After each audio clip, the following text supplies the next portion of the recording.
Good morning. Y buenos días. First of all, I want to say a big thank you to my mom. I bet there are a lot of y'all that may have come here to see her instead of me. You know, my mom grew up on this west side of San Antonio, and she got involved in politics a long time ago because she wanted to improve her community here on the west side to make sure that folks had basic things like streets and drainage. And so she got active back then in the Young Democrats, and then she ran when she was 23 years old with this slate called the Committee for Barrio Betterment. And their slogan was, "Give government back to the people." Back then, as y'all remember, they didn't have single-member districts, so very few women and people of color ever got elected. All of that slate of the Committee for Barrio Betterment lost in April of 1971. But on election night, one of the local reporters asked her how she felt. She felt that she felt good about what they had done and that they'd be back. Well, Mom, I think we're back.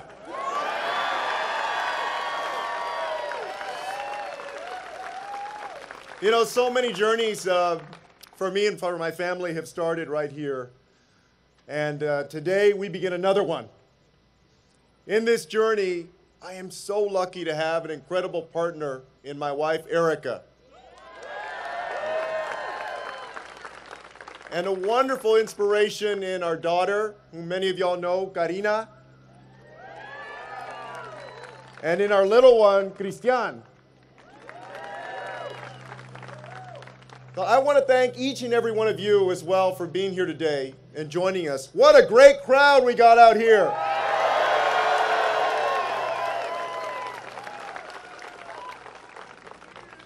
I also want to take a moment to say thank you to the press who are here.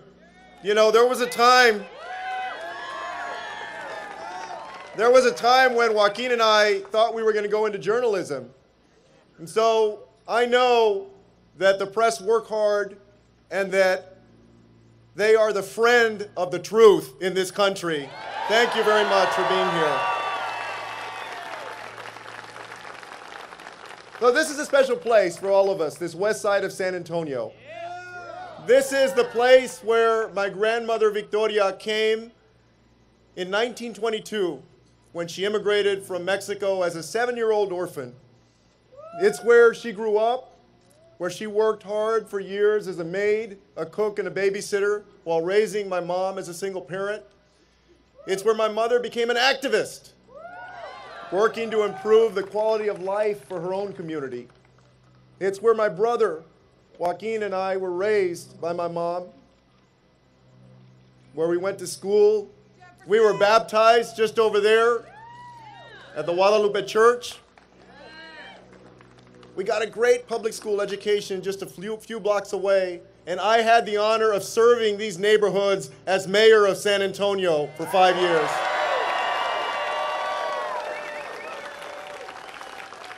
Now, this morning, I rode the number 68 bus with my brother down Guadalupe Street, like we did so many times when we were kids. Only this time, I brought my daughter Karina with me. That was the same route that we used to take with my mother to get to school or to go to her work during the summer. I want you all to look around this neighborhood. There are no front runners that are born here, but I've always believed that with big dreams and hard work, anything is possible in this country.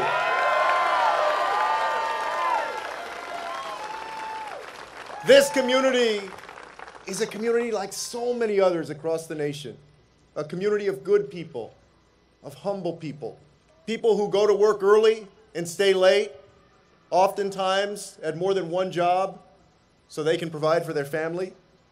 When they go to bed at night, they say hopeful prayers. They want their children to do well. They want good health. They want the dignity that comes from a good job and the peace of mind that comes from being able to retire on their own terms. This is a community built by immigrants.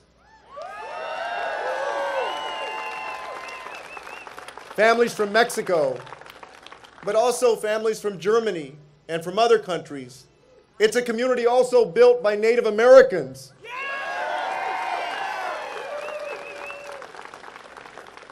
Families who worked to build a future. Folks who came here to serve our country at Fort Sam Houston and Lackland and Randolph Air Force Base. And today, this community represents America's future. Diverse, fast-growing, optimistic, a place where people of different backgrounds have come together to create something truly special. And I'm proud to call myself a son of San Antonio.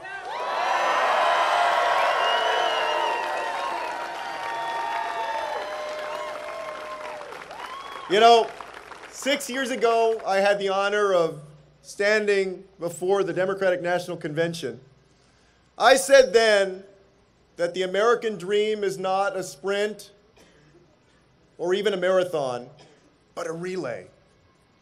My story wouldn't be possible without the strong women who came before me and passed me the baton. Because of their hard work, I had the opportunity to stand in front of you today. My family story wouldn't be possible without a country that challenged itself to live up to the promise of America. That was the point of the American dream. It wasn't supposed to be just a dream. America was a place where dreams could become real. But the thing is that right now, the relay isn't working.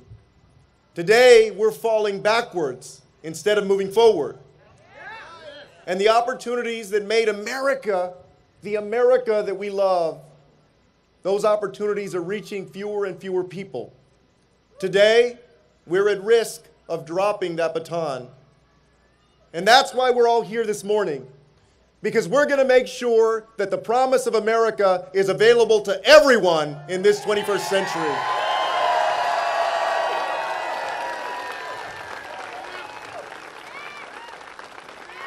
You see, I learned from my mother so many years ago in this community that when we want change, we don't wait for change, we work for it.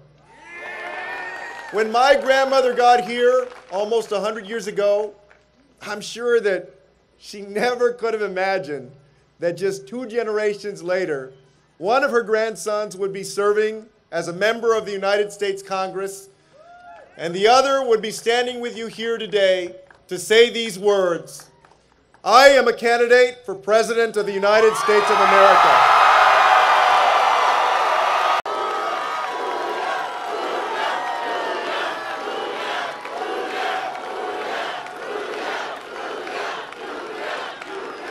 Cuando mi abuela llegó aquí, hace ya casi 100 años, estoy seguro que nunca se imaginó que solo 2 generaciones después, uno de sus nietos formaría parte del Congreso de los Estados Unidos y que el otro estaría ante ustedes hoy diciendo las siguientes palabras: yo soy candidato para presidente de los Estados Unidos.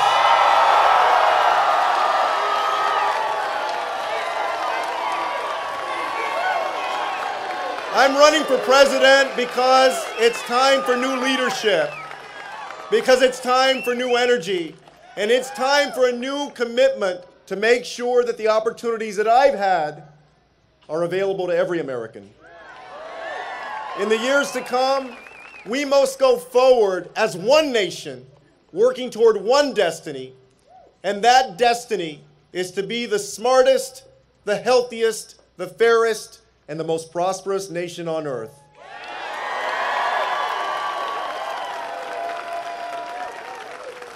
Again, in this 21st century, we must be the smartest, the fairest, the healthiest, and the most prosperous nation on earth. Demanding anything less is a failure of vision, and achieving anything less is a failure of leadership. To be the smartest nation requires an early investment in our children's education.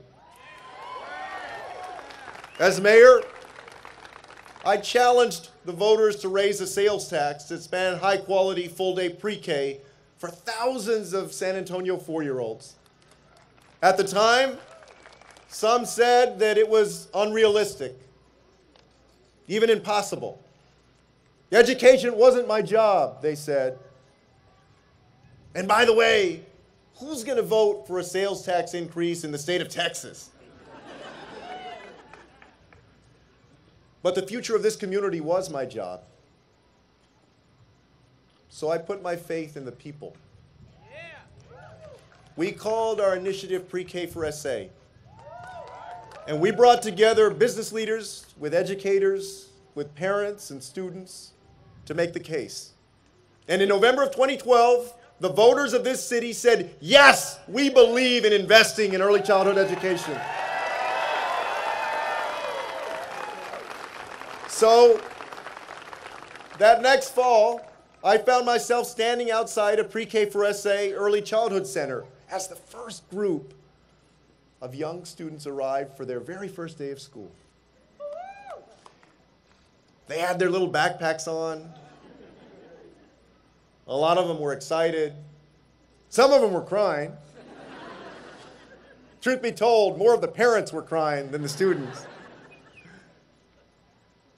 Sure, there were some tears of sadness of seeing their little ones walking into school for the first time.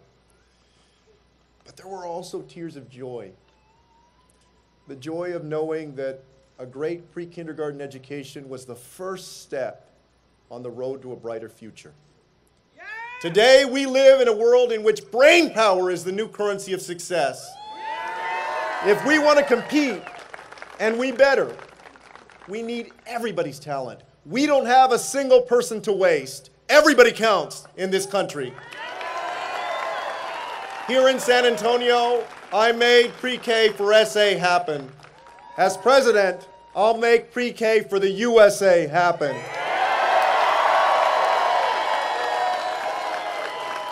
Universal pre-kindergarten for all children whose parents want it, so that all of our nation's students can get a strong start. And you know what? We're not going to stop there. We'll work to make the first 2 years of college, a certification program, or an apprenticeship accessible and affordable, so millions more young people and people who are returning to school later in life can get the skills that they need to get a good job without incurring a mountain of debt.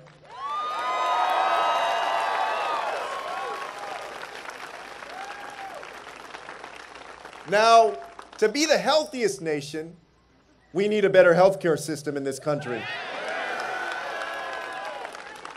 Not a healthcare system that bends to the will of big pharma or the big insurers, but a healthcare system that's built for the people who actually need healthcare. For as long as I knew her, my grandmother was diabetic, like many folks in this community. As she grew older and her condition got worse, she needed more and more treatment. Thank God Medicare was there for her. Medicare should be there for everybody in this country. It's time for Medicare for all. Universal health care for every single American.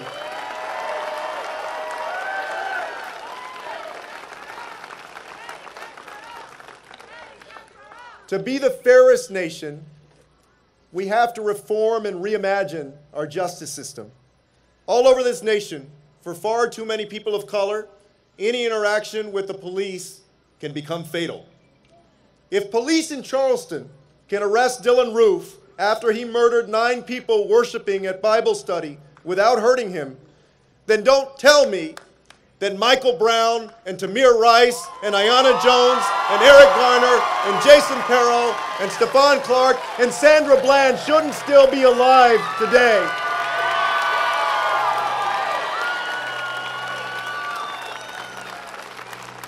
We're going to keep saying their names and those of too many others just like them who are victims of state violence. We're going to keep saying that Black Lives Matter while working toward a justice system where that's true. And you know what else is true? For far too many people, they can't afford bail. And an accusation alone can swiftly turn into a jail sentence. In our country, innocent until proven guilty shouldn't just be reserved for the wealthy few who can afford high-priced defense lawyers. Innocent until proven guilty should apply to every single American in this country.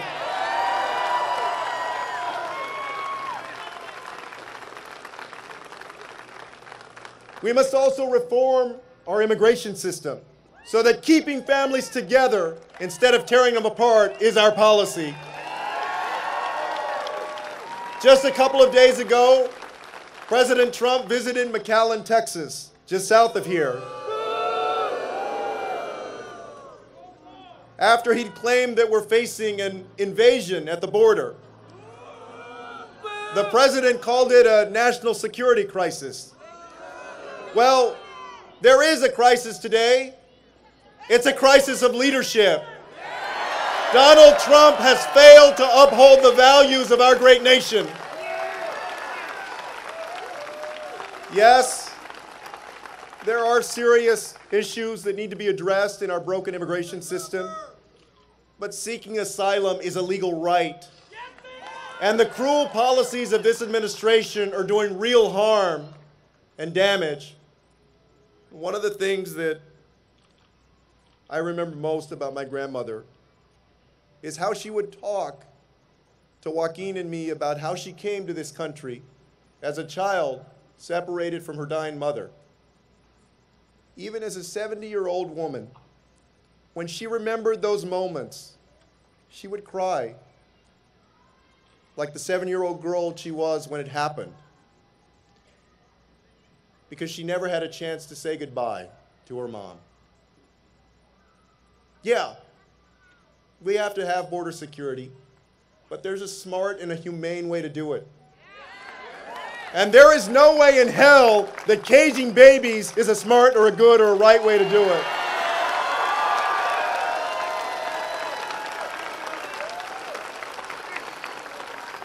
We say no to building a wall and yes to building community. We say no to scapegoating immigrants and yes to dreamers. Yes to keeping families together. Yes to finally passing comprehensive immigration reform in this country. If we all work together, we can build a nation more prosperous, not only for those who are already doing well, but for everybody else. We can raise the minimum wage so that people don't have to work 2 or 3 jobs just to put food on the table. We can protect a woman's right to make her own decisions about her body, because for women, access to reproductive health care is an economic issue. We can protect the right of workers to organize in an economy that is quickly changing and leaving too many workers behind. And we can protect people from discrimination no matter who they love or how they identify. And we'll work to make sure every American has a safe, decent, and affordable place to live in this country. You know, as housing secretary, I visited 100 different communities, big and small, all across our nation. From downtown Los Angeles to rural Wisconsin to San Juan, Puerto Rico, and the Pine Ridge Reservation. And this much is clear: we have a housing affordability crisis in this country. Today, too many families are spending more than half of their income on rent. And that means that more families are doubling up, sleeping on the couches of relatives, or even sleeping on the streets. But you know what? You hardly ever hear about that in politics. That's going to change. We will invest in housing that's affordable to the middle class and to the poor. And I know that we can turn things around. In the Obama administration, we made ending homelessness a priority, starting with veteran homelessness. And by the time we were done, we'd cut veteran homelessness almost in half. In the years to come, We can do that and more. Now, the biggest threat to our prosperity in this 21st century is climate change. Don't let anybody tell you that we have to choose between growing our economy and protecting our planet. We can fight climate change and create great jobs in America. And here's the thing, we don't have a moment to waste. Scientists tell us that if we don't get serious about this right now, the consequences will be tragic. So we won't wait. As president, my first executive order will recommit the United States to the Paris Climate Accord.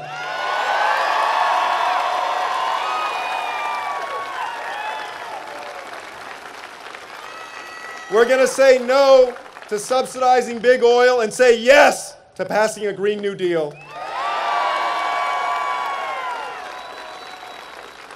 So those are just some of the ways that we're going to become the smartest, the healthiest, the fairest, and the most prosperous nation on earth.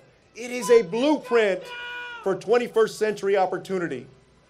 And so you know that this is always about you. I won't be accepting a dime of PAC money in this campaign. And as president, we'll work to overturn Citizens United, to get big money out of politics.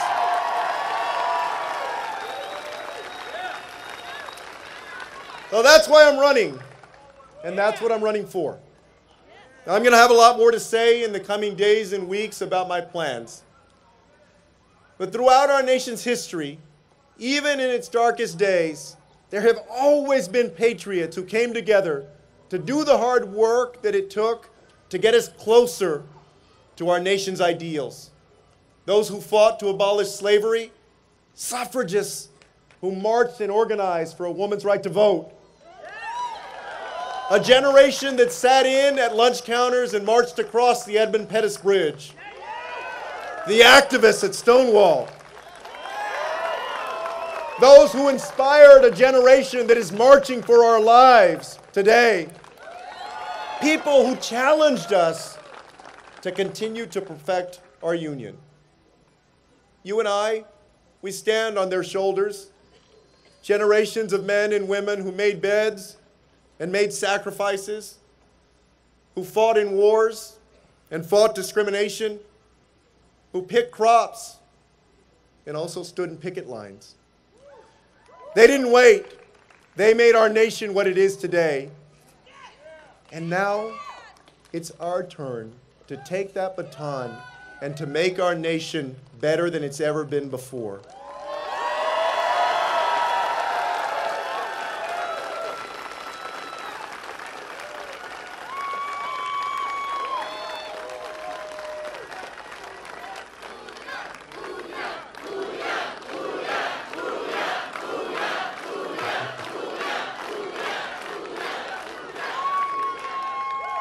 To my fellow Americans, from Texas to Washington State, to New England, to Florida, to California and Illinois, to Iowa,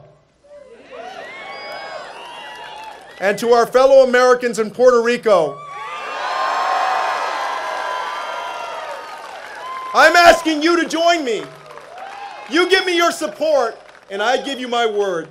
I will spend every day working hard to make sure that you can get a good job, that you can find a decent place to live, that you can have good health care when you get sick, and that your children and grandchildren can reach their dreams, no matter who you are or where you come from. We have always been at our best when we're united by something bigger. And in this journey, in the days to come, together we will show that hope can be bigger than fear, that light can be bigger than darkness, and that truth can be bigger than lies. And as long as we work for it, tomorrow will always be better than today. So let's go work. Vámonos!